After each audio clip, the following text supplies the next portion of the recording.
पक्षीपुर जंगल में टूनी चिड़िया अपनी बेटी लाडो के साथ रहती थी। टूनी सिलाई का काम करती थी। टूनी को इस जंगल में आए अभी कुछ ही दिन हुए थे। लाडो भी अपनी माँ के साथ उसकी मदद करती थी। टूनी के घर से कुछ ही दूरी पर कालू कौवे की भी दुकान थी। कालू कौवा भी सिलाई का काम करता था, लेकिन कालू नहायत सुस्त और कामचोर था। वो पक्षियों के कपड़े ना तो सही सिलाई करता था और ना ही उन्हें वक्त पर देता था। माँ, हमारे पास तो ज़्यादा पक्षी नहीं आते। अगर हम खुद का कपड़ा खरीद कर उसको सिलाई करके बाहर पेड़ पर लटकाएं तो पक्षियों को पता चल जाएगा और वो हमारे पास सिलाई करवाने आएंगे। हाँ लाडो बेटा, ये तो मैंने सोचा ही नहीं। चलो फिर ठीक है, मैं आज ही बाजार से जाकर नया कपड़ा खरीद कर लाती हूँ।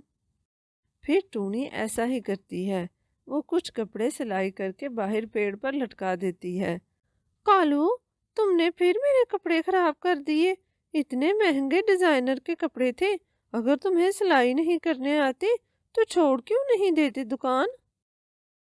सुनो जी, ज्यादा बातें करने की जरूरत नहीं है। मैं तो ऐसे ही सिलाई करता हूँ। अगर तुमने कहीं और से सिलवाने हैं तो ले जाओ अपने कपड़े यहाँ से। कालू अच्छे से जानता था कि जंगल में कोई और पक्षी कपड़े नहीं सिलाई करता, इसीलिए सभी पक्षियों को मजबूरन उसी से कपड़े सिलवाई करवाने पड़ते थे। वो पक्षी कुछ आगे जाती है तो वहां पर उसे पेड़ पर सिलाई सेंटर का बोर्ड और कुछ सिले हुए कपड़े दिखाई देते हैं। बहन जी, ये कपड़े आपने सिलाई किए हैं? जी, हम साथ के जंगल से आई हैं और ये कपड़े मैंने ही सिलाई किए हैं ताकि पक्षियों को पता चल सके कि मैं सिलाई करना जानती हूँ। वाह वाह, बहुत खूब। ये सभी कपड़े तो मुझे बहुत पसंद आए हैं और ये हैं भी मेरी बेटियों के साइज के कपड़े। आप ये सभी कपड़े मुझे दे दें। मैं आइंदा से आपसे ही कपड़े सिलवाया करूंगी और दूसरे पक्षियों को भी आपका ही पता बताऊंगी। बहुत शुक्रिया बहन जी। टोनी और लाडो बहुत खुश होती हैं। देखा देखी और पक्षी भी टोनी के पास कपड़े सिलवाने आ जाते हैं। कालू जी, ये क्या हो रहा है? ये चिड़िया कहाँ से आ गई?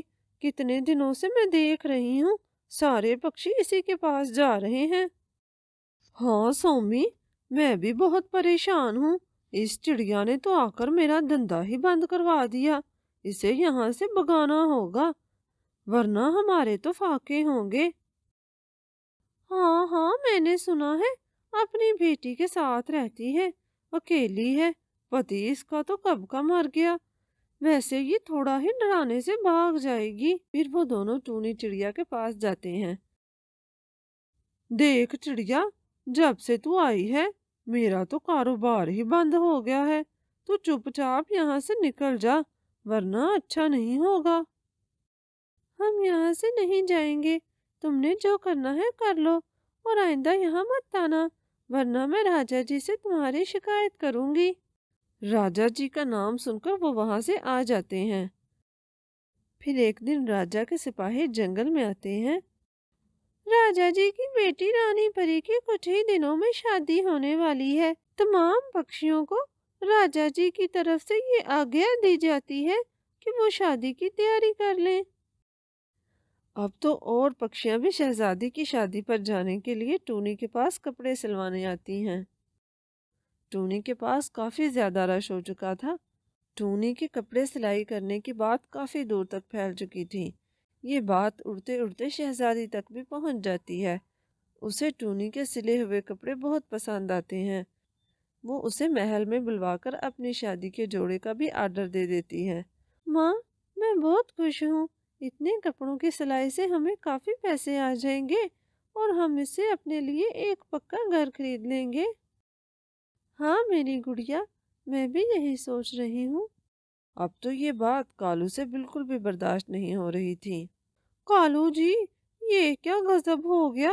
हर बार महल के कपड़े आप सिलाई करते थे, लेकिन इस बार तो ये टूनी बाजी ले गई।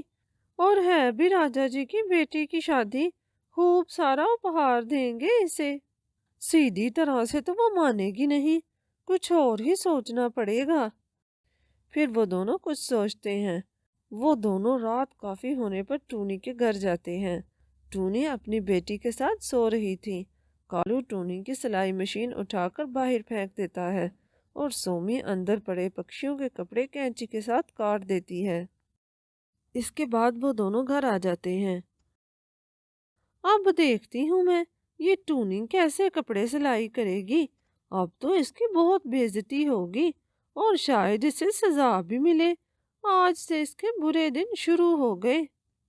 सुबह उठकर जब टूनी ये सब देखती है तो वो रोने लग जाती है। अरे ये क्या हो गया, किसने ये जुल्म किया हमारे साथ। अब सभी पक्षियों को मैं क्या जवाब दूंगी। और रानी साहिबा की तो सुबह शादी है, इतनी जल्दी मैं कैसे जोड़ा सिलाई करूंगी। माँ, तुम परेशान मत हो, हम राजा जी से जाकर बात करते हैं, वो हमारी बात जरूर सुनेंगे। तभी उनके दरवाजे पर दस्तक होती है। बेटी, कुछ खाने को मिलेगा? मैं बहुत दूर से आई हूँ, मुझे बहुत भूख लगी है। जी माँ जी, मैं अभी ला कर देती हूँ। टूनी अपनी परेशानी भूलते हुए उस चिड़िया को भोजन ला कर देती है। तुम्हारा बहुत शुक्रिया चिड़िया, तुमने अपनी परेशानी को भूलते हुए भी मेरी मदद की। लेकिन माँ जी, आपको कैसे पता कि मैं परेशान हूँ। फिर इसके साथ ही वो बूढ़ी पक्षी एक खूबसूरत परी में बदल जाती है। प्यारी चिड़िया, मैं तो तुम्हारी परीक्षा ले रही थी और तुम अपनी परीक्षा में पूरी उतरी हो। ये मेरी तरफ से जादुई सिलाई की मशीन तुम्हारे लिए इनाम है। तुम्हारे जो भी कपड़े खराब हुए हैं, तुम बस इस सिलाई मशीन के पास रख देना। ये खुद ब खुद ही सारे कपड़े सिलाई कर देगी और तुम्हें सिलाई भी नहीं करने पड़ेंगे। टूनी और लाडो को तो यकीन नहीं आ रहा था कि उनकी मुश्किल हल हो चुकी है। फिर इसके बाद टूनी वो सारे कपड़े उस सिलाई मशीन के पास रख देती है और जैसा कि परी ने कहा था, वो सिलाई मशीन खुद ब खुद ही सारे कपड़े सिलाई कर देती है। और फिर शाम होने से पहले ही टूनी सभी पक्षियों को उनके कपड़े दे देती है। वो सभी पक्षी कपड़े वक्त पर मिलने पर बहुत खुश थे और वो शहजादी का सूट भी महल में जाकर दे आती है। शहजादी को वो सूट बहुत पसंद आता है और वो उसे उपहार के तौर पर काफी ज्यादा सोने के सिक्के देते हैं। कालू और सोमी ये सब देखकर बहुत हैरान थे। कालू जी, ये क्या हो गया। हमने तो टूनी का बुरा करना चाहा, लेकिन उसके साथ तो और भी अच्छा हो गया।